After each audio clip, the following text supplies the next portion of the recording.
자, 이제 가로 2번에 수익률의 종류가 나오죠. 일단 제목을 먼저 보시면 기대 수익률, 요구 수익률, 실현 수익률 이 세 가지로 구분이 됩니다. 그런데 이 중에서 우리한테 가장 쓰잘데기 없는 게 실현 수익률인데요. 왜냐면 나중에 문제를 풀어보세요. 전부 기대 수익과 요구 수익 비교해서 어느 쪽 크냐 작으냐를 가지고 투자한다 만다, 또 기대 수익이나 요구 수익 뜻 정도 가지고 문제가 나오지 실현 수익은 아예 거들떠도 안 보거든요. 그래서 일단 가장 불쌍한 실현 수익을 먼저 하고 그 다음에 기대와 요구로 넘어가 볼게요. 근데 실현 수익은요, 이때 문장을 해석할 때 항상 뒤에서 앞으로 수식을 해봐요. 수익이 실현됐잖아요. 그럼 수익이 실현됐다는 건 투자의 결과 이미 발생한 수익의 비율을 뭐라 그런다? 실현 수익률 그래요. 그럼 실제 발생한 수익률이기 때문에 실현 수익률은 이미 발생한 거죠. 그럼 시점상 과거, 현재, 미래 중에 다시 한번 이미 발생한 수익의 비율이 실현 수익률인 거 맞죠? 그럼 이미 발생했으니까 시점상 과거, 현재, 미래 중에 과거죠. 그래서 사후적 수익률 또는 역사적 수익률 이렇게 말하고 있는 거죠. 오케이? 그런데 왜 실현 수익률이 우리 시험에 나오지 않을 수밖에 없냐? 왜 안 나오느냐? 이유가 있어요. 여러분, 이 문장을 잘 들어보세요. 투자를 결정함에 있어서 이 말은 이미 투자를 했다는 거예요. 투자를 할지 말지 고민하고 있다는 얘기예요. 투자를 할지 말지 고민 중에 있다고 말하는 걸 투자를 결정함에 있어서 이렇게 말할 수 있는 거 아닙니까? 맞죠? 아직 투자 안 했죠. 아직 투자를 안 했는데 어떻게 이미 발생한 수익이 존재하냐고요. 아시겠습니까? 그래서 실현 수익은 투자 결정 시 준거, 즉 기준이 될 수가 없기 때문에. 자, 이걸 우리말로 바꿔볼게요. 지금 투자를 할지 말지 고민하고 있는데 아직 투자도 이루어지지 않았는데 어떻게 이미 발생한 수익이 존재하겠느냐. 그래서 이미 발생한 수익으로 투자를 할지 말지 결정할 때 기준으로 삼을 수는 없는 거 아니냐. 이걸 우리는 실현 수익률은 투자 결정 시 준거가 될 수 없다. 이렇게 말해요. 준거, 기준이 될 수가 없다는 거죠. 그럼 세 가지 수익 중에 실현 수익률이 나가리 데스가 되면 남은 게 뭐밖에 없어요? 기대와 요구밖에 없죠. 그럼 지금 당장 무슨 말인지 안 배웠다 할지라도 미래는 예측이 됩니다. 앞으로 모든 문장은 기대 수익률과 요구 수익률을 비교해서 투자를 한다 또는 안 한다 이런 말로 문장이 구성이 되겠구나. 아시겠어요? 개론은 체계의 학문이고 구조의 학문이요. 어떤 걸 배우고 어떤 걸 배우지 말아야 되는가는 원리를 알아야 이해가 되는 겁니다. 아시겠죠? 자, 그런데 우리 기대 수익이 있어요. 그럼 무엇인가를 기대한다는 건 그렇게 될 거라고 예상한다는 말과 같지 않겠습니까? 오케이? 그런데 원래 기대 수익률은요, 예쁘게 포장하면 우리가 투자의 대상이 되는 어떤 부동산을 대상 부동산이라고 말하거든요. 그게 무슨 말이냐면 예컨대 개발론에서는 개발의 대상이 된다 할 때 그냥 대상 부동산은 그래요. 투자론에서도 투자의 대상이 되는 부동산을 다 빼고 대상 부동산이라고 말하거든요. 그래서 대상 부동산이라는 말이 투자론에 나오면 투자의 대상이 된다는 뜻이고 개발론에 나오면 개발의 대상이 된다는 뜻이고 관리론에 나왔다면 관리의 대상이 된다는 의미로 해석만 해주시면 되는 거예요. 오케이? 자, 그런데 그 대상 부동산으로부터 예상되는 수입과 지출을 고려하여 산출할 것으로 기대되는 수익률을 뭐라 그래요? 기대 수익률 이렇게 말을 하거든요. 그러니까 그림을 그리면 여기 A라는 상가 건물이 있고요. 그 다음에 여기 곰돌이가 있대요.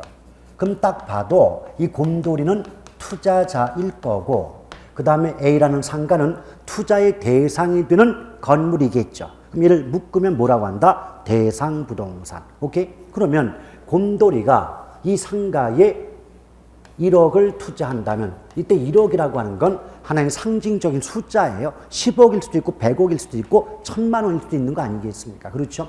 얼마를 투자하면 이 상가로부터 10%의 수익이 나올 걸로 예상이 된다라고 한다면 이때 이 10%의 수익률은 투자자인 곰돌이가 원하는 수익인가요? 아니면 투자 대상 부동산인 A라는 상가로부터 예상이 되는 수익률인가요? 상가로부터 예상되는 수익. 아, 지금 써놨잖아요.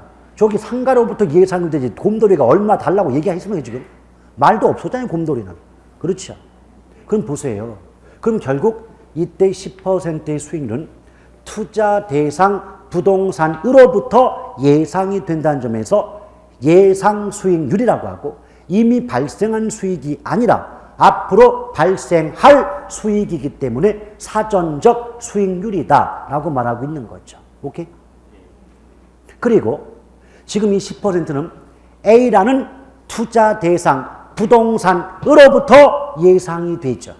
그럼 투자 대상 부동산 내부로부터 예상이 된다는 관점에서 내부 수익률이라고도 말하는 겁니다. 그러면 같은 말만 일단 나열해 보면 기대 수익률은 사전적 수익률, 예상 수익률, 내부 수익률 어떻게 써도 똑같은 의미를 담고 있다는 거죠. 오케이? 이게 기대 수익률이에요. 그런데 우리 요구 수익률을 아직 의미를 말씀드리기 전이지만 만약 곰돌이 입장에선 나는 최소한 15% 이상은 나와야 투자할 거야 라고 마음을 먹고 있었다면 이 15%의 수익률은 투자자인 곰돌이 입장에서 원하는 수익인 거 맞죠? 저것이 바로 요구 수익률인데요. 자, 우리가 기대 수익률이고 요구 수익률이고 이론적인 뜻을 몰랐다 치자 이겁니다. 그럼 이 상황에서 여러분이 곰돌인데 여러분이 투자자 입장에선 얼마 이상은 나와야 투자하려고 마음을 먹었어요. 지금 15% 이상 나와야 투자할 거야라고 마음 먹었죠? 근데 그 상가로부터 예상되는 수익은 꼴랑 10%에 불과한 거 맞죠? 이런 상황에서 여러분이 투자자라면 이 A라는 상가에 투자를 하시겠습니까? 안 하겠죠. 그래서 나중에 문제 풀 때 이렇게 말이 나와요. 기대 수익률이, 칠판 봐요. 기대 수익률이 요구 수익률보다 낮은 경우에는 해당 투자 대안을 기각한다. 투자를 기각한다는 건 투자를 하지 않는다는 뜻이거든요. 오케이? 근데 저걸 뭐 기대 수익이다, 요구 수익 이런 말 빼고 뭐 기각한다 이런 말 없이 우리말로 바꿔준다면 아니 내가 원하는 수익보다 그 투자, 그 부동산부터 예상되는 수익이 작으면 나 투자한다 안 한다 이런 것도 해요? 안 하지. 그 간단한 말을 30년을 물어보는데 그걸 계속 틀려 그래. 저는 저기 그것이 알고 싶다. SBS 꼭 한번 출연하고 싶어요 진짜. 그것이 알고 싶어요. 근데 여러분 아니 한번 들어보셔. 지금 들어보시면 정말 그걸 왜 틀릴까 싶어요 안 싶어요? 아니 그 간단한 말인데 그걸 왜 틀리지? 아니 근데 그렇게 생각하는 여러분들도 그 문제를 지금 내잖아요. 틀려. 그게 무슨 말이냐. 이거하고 이건 달라요. 내가 지금 여러분들이 수험생 입장에서 제가 앞에서 설명한 내용을 토대로 이해를 하고 알아듣는다고 한 것과 실제 문장으로 나왔을 때 그 문장을 해석해서 이게 무슨 말인지 OX를 판단하는 것은 다른 차원이라고. 그래서 제가 뭐라 그랬어요? 이해를 한다는 것과 문제를 푸는 것은 다른 것이다. 근데 많은 수험생들은 쉽게 이해하고자 쉽게 알아듣고자 쉬운 강의를 선호하시던데 그 입장은 충분히 이해합니다. 그러나 쉽게 이해되면 문제가 쉽게 풀릴 것 같죠? 아니 그렇습니다. 그게 희한합니다. 저도 그것이 알고 싶은데요. 쉽게 알아들었잖아요. 근데 막상 문제를 풀면 설명했던 대로 문장이 안 나오니까 이게 내가 알아들었던 그 말인지 못 알아듣고 문제를 틀립니다. 오케이? 그러니까 어떻게 해야 돼? 문제를 맞추려면 일단 기본적인 내용 설명해 놓고 이게 기출문제에서 이렇게도 바뀌어 나왔고 저렇게도 바뀌어 나왔고 엉덩이라고 나왔다가 볼기자고 나왔다가 궁뎅짝 나왔다가 이 말을 다 해주고 매일마다 반복을 해드려야 그래야 여러분들이 나도 모르게 그것이 머릿속에 박혀서 정답을 찍어내라는 얘기예요. 근데 처음에는 말씀드렸지만 요걸 태백이로 먹는다. 왜? 왜 이렇게 복잡하게 수업하느냐. 근데 문제는 그 복잡한 수업 못 들으면 답은 못 맞추면 어떡해? 저 역시도요. 간단하게 하고 싶어요. 욕먹고 싶지 않고 그냥 남들이 하는 것처럼 똑같이 쉬운 강의만 하고 어머 잘하시네요. 땡큐 하고 갈 수 있어요. 근데 그렇게 강의를 해버리면 막상 그 수업을 들었던 분들은 실전에선 힘을 발휘하지 못합니다. 답을 구할 수가 없습니다. 그래서 바보 같은 놈 한 명은 있어야 되지 않겠습니까? 욕먹는 사람 한 명은 있어야 다른 사람이 빛을 발하겠지요. 아시겠죠? 자, 이게 기대의 수인데, 그런데 그 기대의 수인은 나중에 가중 평균하여 값을 구한다 그랬어요. 근데 가만히 있어보자. 아까 그러니까 수익은 평균으로 구한다 그랬고 위험은 분산이나 표준 편차로 구한다 그랬는데 기억나시죠? 아하, 그러니까 이때 수익은 기대 수익이었구나. 예상 수익이었구나. 따라서 어떻게 기억합니까? 기대 또는 예상 수익률은 가중 평균하여 그 값을 구한다. 오케이? 물론 공식이 있겠죠. 그러나 기초 단계에선 공식은 신경 쓰지 않겠습니다. 근데 이건 아셔야죠. 저도 여러분도 수학 그토록 싫어했지만 평균 값을 구한다는 건 확률을 곱해서 값을 구한다는 의미 정도는 알아야지요. 평균은 어떤 값이다? 확률을 곱한 값이다. 오케이? 근데 혹시 이런 말 들어본 적 있어요? 산술 평균. 너무하다. 아무리 수학을 싫어해도 가중 평균. 조금 아까 했잖아요. 그거 들어왔죠, 그러면. 근데 무슨 말이냐? 확률이 똑같잖아요. 그럼 산술 평균한다 그러고요. 확률이 저마다 다를 때는 가중 평균한다 이러는데 걱정할 게 없는 게 우리 개론 시험에는 확률이 같은 경우가 없어요. 그래서 무조건 가중 평균한다 하면 돼요. 오케이? 여기서 또 하나 문제 푸는 요령. 평균자가 나왔는데 앞에 가중자가 안 붙고 산술 평균, 산술자 붙었죠? 눈 감고 그냥 X 해요. 그거 답이에요. 아시겠어요? 우리 개론의 평균은 무조건 가중 평균이에요. 산술 평균 나오면 일단 답이 아니라고 보셔도 무방합니다. 오케이? 됐습니다.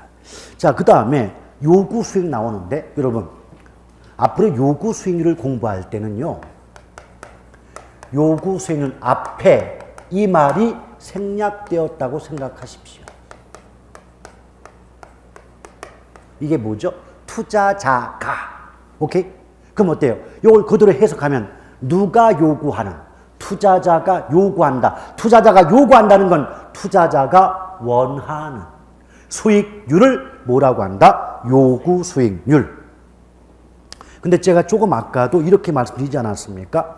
투자자 곰돌이가 나는 최소한 얼마 이상은 수익이 나와야 투자할 거야 라고 마음을 먹었다고 할 때 그 마음을 먹었던 수익률이 15%라면 그 15%를 우리 뭐라고 한다? 요구 수익률이라고 한다 라고 했었잖아요. 오케이? 근데 분명히 제가 뭐라고 했냐면 곰돌이 입장에서, 투자자 입장에서 최소한 그랬어요? 최대한이라고 했어요. 최소한 그랬죠. 기출문제 답이에요. 어떻게 나온 줄 알아요? 요구 수익을 써놓고 최소한이라고 해야 되는데 소를 대로 바꿔가지고 최대한의 수익률을 의미한다. 그 한 글자 바꿔서 틀리게 만든 문제도 있더란 얘기요. 오케이? 근데 그 문제 그렇다면 출제 수준은 결코 높았던 게 아니라 말뜻은 아냐? 이걸 물어봤는데 말뜻조차 제대로 기억이 되지 않았기 때문에 틀린 거 아닙니까? 아시겠어요? 근데 요거를 그러니까 이제 우리말로 하면 투자자 입장에선 어떤 투자를 함에 있어서 원하는 최소한의 수익률이다. 이렇게 개념 잡으면 되지 않습니까? 그러나 개론은 무슨 과목이다? 고급진다. 고급진 과목이니까 그렇게 출제를 하지 않아요. 한번 들어보시죠. 요구 수익률은 투자자가 투자를 결정함에 있어서 반드시 충족되어야 할 최소한의 수익률을 의미한다. 라고 나와요. 오케이? 앞으로 그런 문장은 읽자마자 OX가 떠오르지 않는다면, 판단이 안 된다면 그게 판단이 될 때까지 계속 갈고 닦으셔야 됩니다. 그런데 말이에요. 이런 투자자가 원하는 수익률은 바로 시간에 대한 대가와 위험에 대한 대가의 합으로 구성이 된다라고들 말을 합니다. 그러면 시간 대가가 뭐냐? 이러면 생각해 보세요. 우리가 이미 알고 있는 것처럼 내가 오늘 얼마를 투자한다고 해서 오늘 즉시 투자와 동시에 곧바로 수익이 발생하는 거 아니죠. 수익은 일정 기간 후 장래 또는 미래에 발생하는 거 아시죠? 그러면 그 수익이 나올 때까지, 즉 돈을 벌 때까지 내 돈이지만 내 마음대로 쓰지 못하고 기다림에 대한 보람은 있어야 되는 거 아닙니까? 그 기다림에 대한 보람을 뭐라고 한다? 시간 대가라고 말합니다. 오케이? 다시 한번 투자를 통해서 수익이 발생할 때까지 내 돈이지만 내 마음대로 쓰지 못하고 기다렸던 보람은 있어야 되지 않느냐? 이 부분을 뭐라고 한다? 시간 대가다. 예컨대 여러분이 1억의 돈이 있었다. 1억의 여유 자금을 3년 동안 은행에 묶어 놓았다.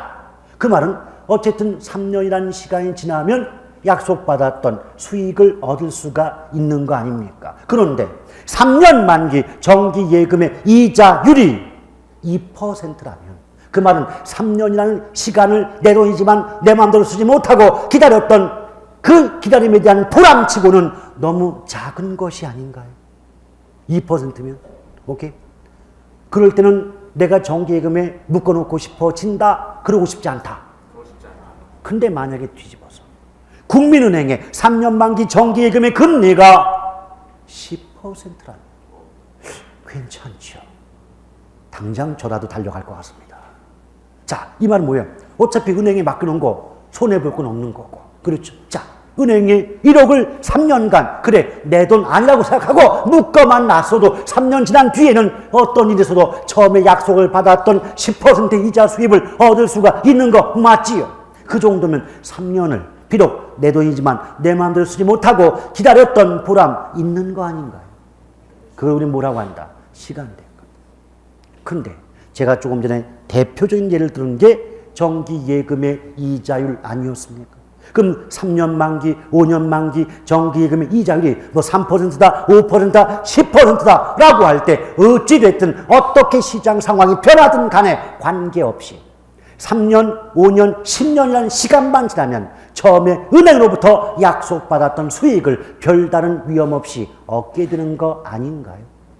바로 그런 관점에서 이 시간 대가는 무위험 수익률이라고 말합니다. 보통은 수익자를 빼고 무위험률이라고 말하고 있는 거죠. 그것의 대표가 뭐라고 했죠? 그래, 우리 열심히 제가 열변을 토했던 정기예금 이자율. 뭐 하나 더 한다면 혹시 국채나 공채란 말 들어본 적 있죠? 국공채, 뭐 수익률, 국공채 이자율. 근데요, 이게 우리가 뭐 증권이다, 채권이다 잘 모르는 분들도 그런 건 좀 알 거예요.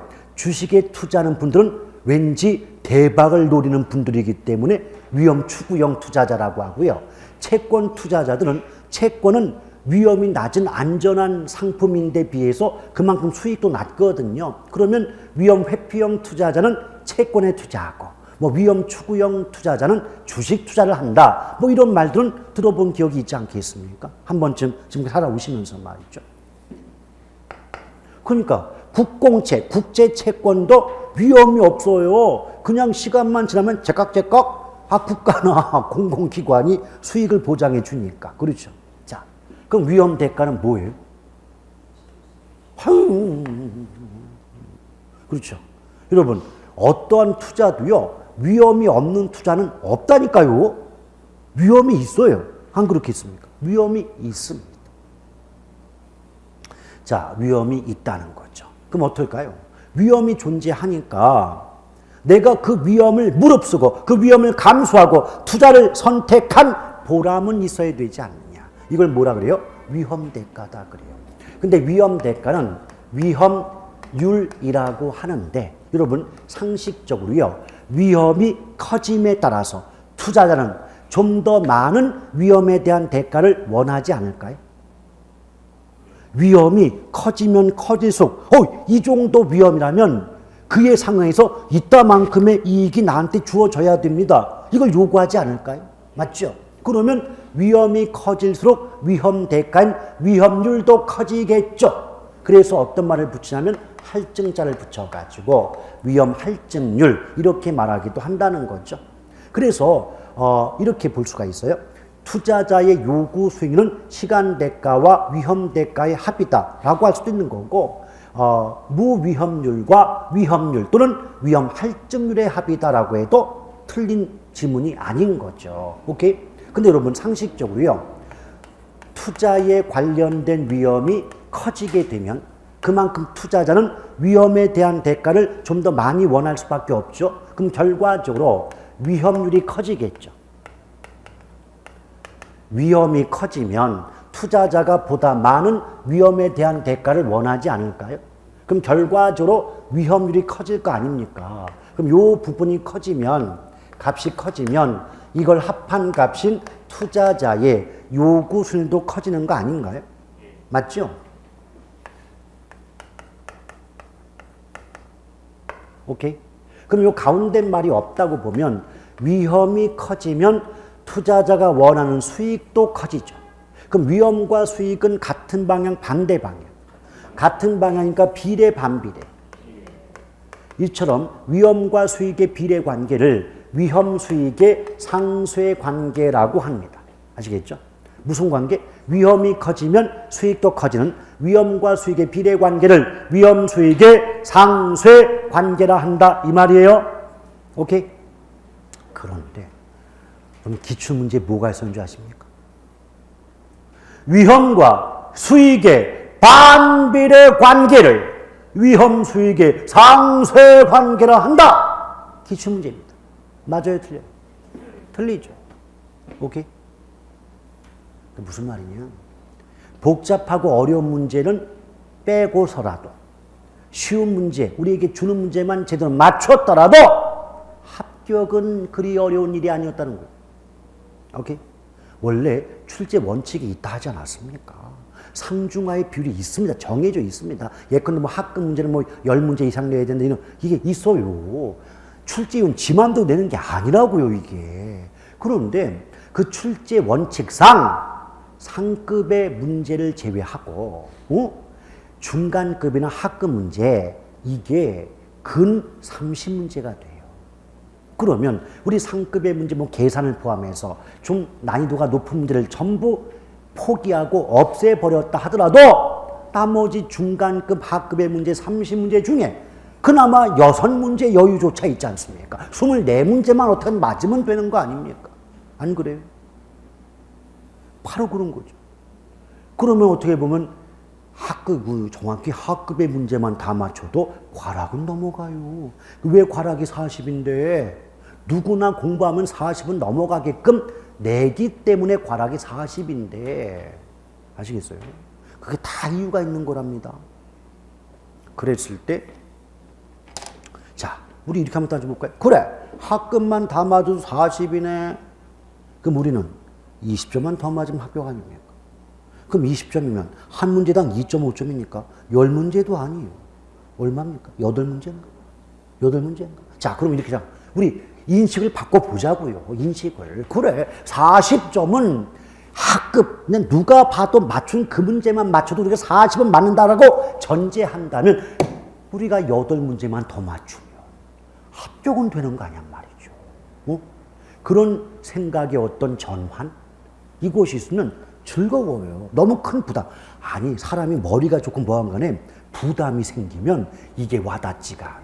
공부한 만큼의 효과가 없어. 그래, 우리 어떡하자. 그래, 40은 뭐 우리가 한 번만 봐도 맞는다 생각하고 우리 8문제만 더 맞추자는 거죠. 그렇게 공부를 해보시면 이 나름대로 재미가 있어요. 재미도 있고. 그리고 지금 같은 이 불경기 시기에 가장 돈이 적게 들어가는 방법이 공부하는 겁니다. 이 시간에 어디를 놀러 간다고 해보십시오. 뭐 뻔합니다. 뭐 어디 가서 스파게티 먹자, 뭐 쓸어 먹자, 뭐 클럽 가자. 뻔해. 안 봐도 비디오라니까요. 뭐 시켜 먹자. 다 돈이에요. 근데 그 시간에 여러분들은 학원에 오셔서 뭔가 하나를 배우지 않습니까? 그렇죠? 이 자체가 굉장히 큰 가게에 또 도움이 될 수도 있는 거예요. 원래 그런 말이 있잖아요. 뭔가 많이 돈을 버는 것보다는 안 쓰는 게 돈을 버는 것이다. 이런 말이 있잖아요. 그 많은 분들이 이런 말씀을 하십니다. 어우, 그 학원 선생님들은 돈 많이 번다면서요. 저의 답변, 누가 그래요? 안 그래요. 굉장히 박봉이에요. 굉장히 박봉인데 어떤 면이 있느냐? 돈을 쓸 시간이 없어요. 그렇잖아요. 왜냐? 저희 같은 경우는 이제 10시부터 2시까지 이제 수업을 만약 하지 않습니까? 그럼 7시부터 10시 반, 11시까지 수업을 하잖아요. 그렇죠? 그때 가서 뭘 해? 아무것도 할 게 없는 거예요. 왜? 아니, 술을 먹더라도 상대방이 있어야 될 거 아니에요. 혼자 먹어, 혼자. 그러면 친구나 아는 사람들은 다 가정이 있을 테니까 그 정도 시간이면 먹어도 야, 빨리 가야 돼 해서 가야 될 시간인지 없어요. 대적할 만한 사람이 없거든. 그럼 누구밖에 없어요? 이 업계에 종사하는 사람들밖에 없는 겁니다. 오케이? 그런데 또 그분들도 다 가정이 있다 보니까 뭐 어때요? 그러니까 뭔가 먹고 마시고 할 시간 자체가 없기 때문에 안 쓰다 보니까 뭔가 남는 떡고물이 좀 있는 것이지 급여 자체가 뭐 높아서 많아서가 아니에요. 자, 이 말씀 왜 드리냐? 여러분들 어차피 이거 공부 안 했으면 분명히 돈 쓴다니까요. 나가가지고 돈 안 쓰고 모르는가 해도 괜찮아요. 자, 저 같으면 이렇게 할 거예요. 내가 지금 학원을 오므로써 안 쓰는 그 돈이 있을 거 아니에요. 그 돈은 적금을 붓는 거야. 1년 동안. 그러면 원래 적금은 아시죠? 이자 거의 안 붙는 거. 그럴 때 원금 모으잖아요. 그래도 한 돈백 넘을걸요. 충분히 넘어가요. 그럼 나중에 없다고 생각했는데 시험 끝나고 돈백 이상 생기잖아요. 와우, 공돈 생긴 그 느낌 따봉입니다.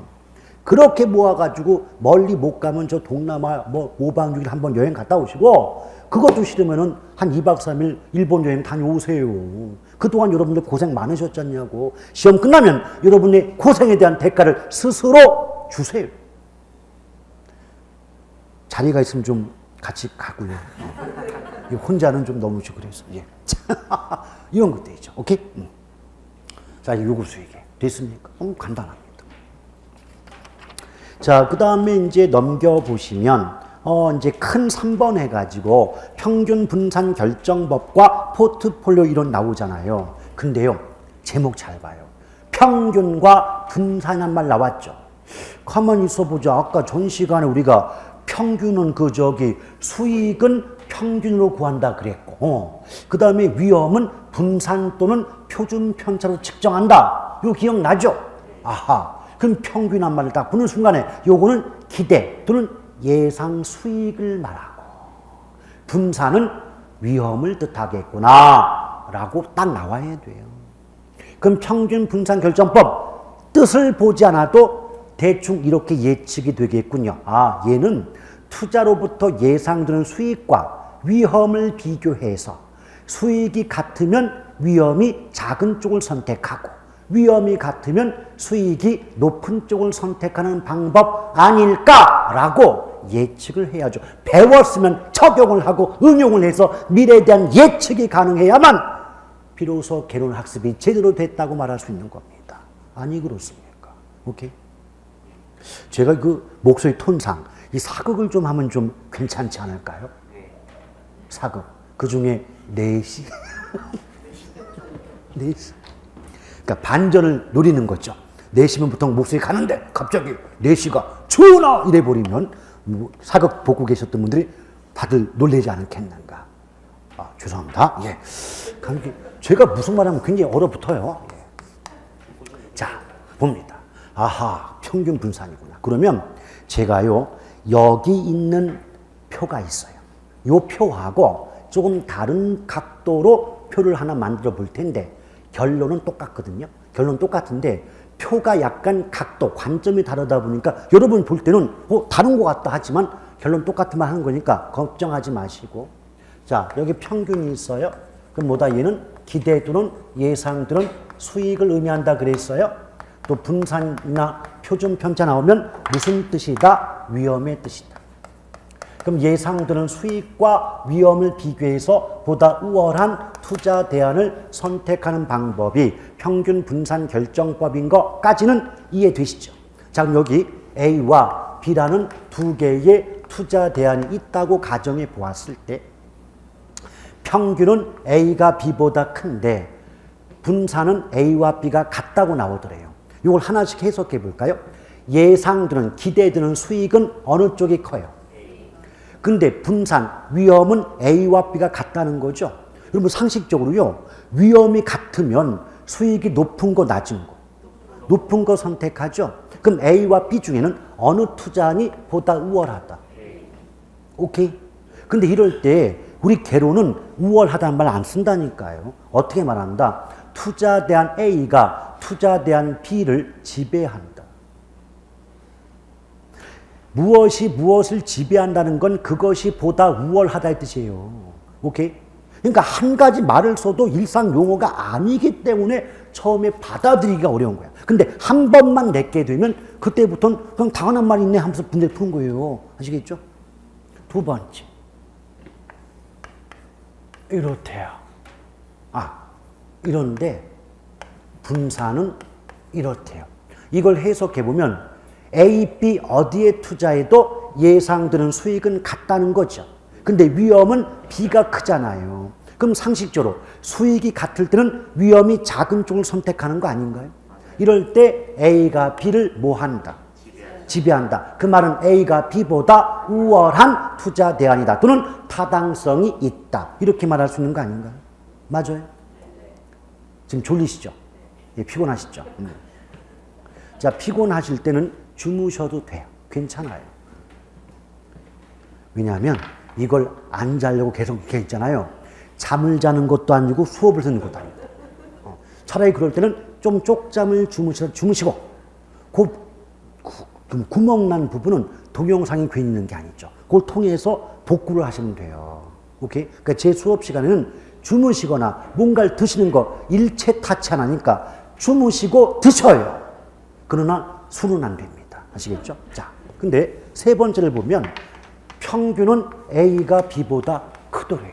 근데 분산은 A보다 B가 크다. 자, 이럴 때는 하나씩 끊어봐요. 예상되는 수익은 어느 쪽이 크다. 근데 위험은 어느 쪽이 크다. 그럼 A 입장에선 상대방 B보다 예상되는 수익은 크고 위험은 작은 거 아닌가요? 그럼 수익은 높고 위험이 작으면 그게 상대방보다 우월한 투자 대안 맞지요? 그럼 역시 A가 B를 뭐 한다? 지배한다. 그래서 네 번째가 문제예요. 네 번째가 뭐면 이렇더래요. 그럼 평균도 A가 B보다 크지만 분산도 A가 B보다 높더라는 거예요. 그럼 우리말로 바꾸면 예상되는 수익도 A가 높지만 위험도 A가 크지 않느냐. 오케이? 근데 그게 어려우시면요. 하나씩 끊어봐요. 자, 수익만 놓고 보면 어느 게 우월해요? A가. 근데 위험만 놓고 보면 어느 쪽이 우월해요? B가. 이게 A가 위험 지금 더 크다고 했는데 집중하셔요. 자, 잠이 온다. 그런 거 지금 아시겠죠? 이게 뭐냐면 자기도 모르게 지금 습관이 벌어. 계속 A가 우월 이렇게 들었거든. 그러니까 네 번째에도 자기도 모르게 A가 우월 이러고 있는 거지 지금. 오케이? 그 습관이 그렇게 무서운 거예요. 그게 뭐예요? 내가 계속 배워왔던 건 이런 문장이었는데 어디가 요 B 쪽이 뭐 크다 이렇게만 배웠는데 갑자기 시험 지문에서 A 쪽이 작다 이래 버리면 자기도 모르게 자기는 크다가 몸에 박힌 거야. 근데 잘 봐요. A보다 B가 크다는 말이나 A가 B보다 작다는 말은 같은 말 한 거 아니냐고. 근데 맨날 배울 때마다 크다란 말만 머릿속에 나와 뺏겼어. 그럼 갑자기 문장 속에서 작다고 해버리면 큰 건데 왜 작다라고 하지? 앞뒤 바뀐 거 생각도 안 하고. 그래서 틀려요. 그리고는 집에 와서 다시 볼 때는 나 미쳤나? 이거 왜 이렇게 썼지? 이러신다. 그러니까 절대 몰라서 되는 게 아니라 그게 완전히 내게 되지 않아서 그 순간 잘못하는 거예요. 오케이? 그럼 다시 한번 수익만 놓고 보면 A가 우월하죠. 그러나 위험만 놓고 보면 분산이 작은 B가 우월하지 않습니까? 그럼 이 경우는 A와 B 중에 어느 것이 보다 우월하다고 단정할 수 있기 없기? 없기. A와 B 중에 어느 것이 보다 우월한 투자 대안이라고 단정할 수 있다 없다? 없다. 이걸 평균 분산의 오류라고 하는 거예요. 이걸로는 어느 걸 선택할 수가 없지 않냐 이 말이에요. 아시겠죠? 이럴 때 이 오류를 수정, 이때 평균 분산의 오류를 수정한다는 건 이럴 때도 보다 우월한 투자 대안의 선택이 가능하게 된다는 뜻이에요. 그 방법은 크게 두 가지가 있습니다. 변이계수와 포트폴리오예요. 근데 포트폴리오는 조금 있다가 별도의 제목이 나오니까 그때 가서 딱 살펴보면 되겠고, 변이계수가 있거든요. 변이계수. 근데 얘도 원래 공식이 있고 그 공식을 이용한 계산을 한 번만 해보면 그래서 그 평균 분산의 오류를 수정한다는 말이 나오는 거구나. 금방 이해되겠지만 어차피 저의 지론상 기초 때는 공식 계산 없습니다. 오케이? 그러나 나중에 저걸 한번 구해보면 저것만 나오라고 빌 때가 있을 겁니다. 왜? 공식이 무지 간단해가지고 그냥 탁 나온 숫자 대입만 해보잖아요. 그냥 나누기 한 방에 답이 나와요. 그래서 저런 문제는 꼭 갖고 가셔야 돼요. 아시겠죠? 예. 그런데 지금 우리 교재의 그 평균 분산 결정법은 결국 결론은 똑같은데 이 풀어내는 과정, 요게 약간 차이가 있는 거예요. 거기 가로 2번을 보시면 내용 나와요? 내용.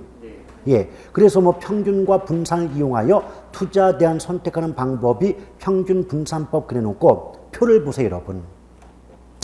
지금 A를 봤을 때 평균과 표준 편차 나오죠? 나와요? 네. 그럼 A와 B를 한번 비교해 보실래요? A, B는요, 평균, 즉 수익은 10으로 동일하죠. 네. 근데 위험을 의미하는 표준 편차는 어디가 더 커요? B가 크죠. 그럼 A와 B를 비교해 보면 예상되는 수익은 A와 B가 같은데 위험은 A보다 B가 큰 거 아니에요? 이럴 땐 어느 쪽이 우월? A가 우월하다고 말할 수 있다 이 얘기예요. 오케이? 이해 가시겠어요? 그럼 일단 B하고 C를 비교해 보실래요? B하고 C를 비교해 보면 표준 편차, 위험의 크기는 둘 다 3으로 똑같죠. 근데 수익을 의미하는 평균은 어느 쪽이 더 커요? 그럼 B와 C를 비교해 보면 C는 B와 위험은 같은데 예상되는 수익은 더 높잖아요. 그럼 B와 C 중을 비교해 보면 어느 쪽이 좀 더 우월하다? C.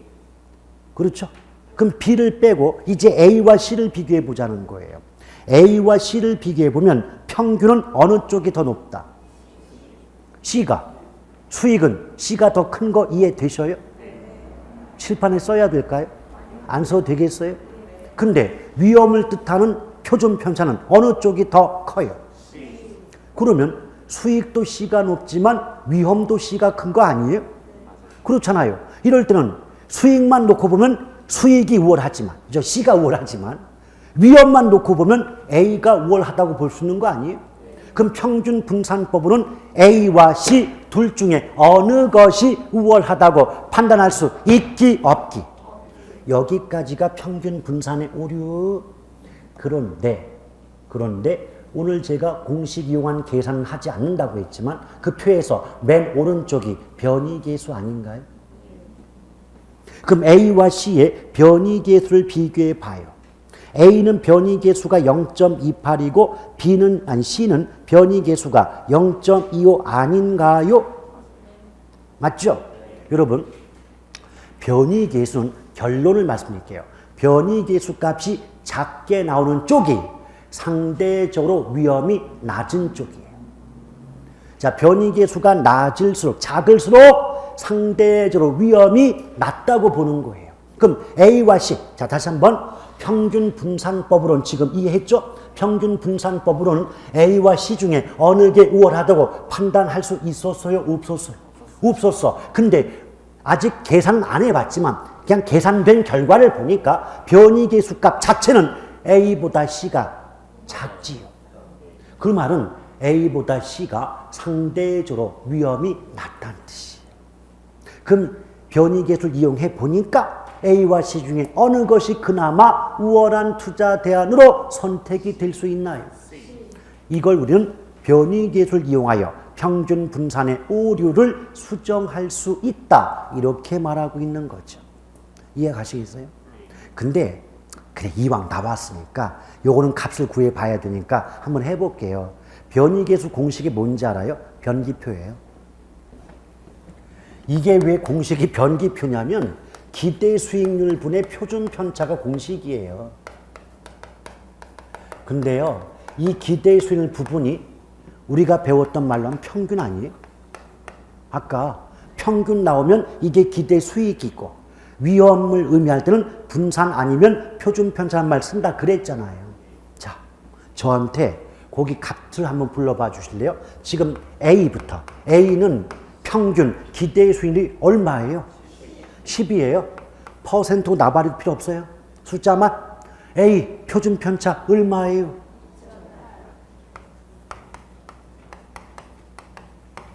나오잖아요.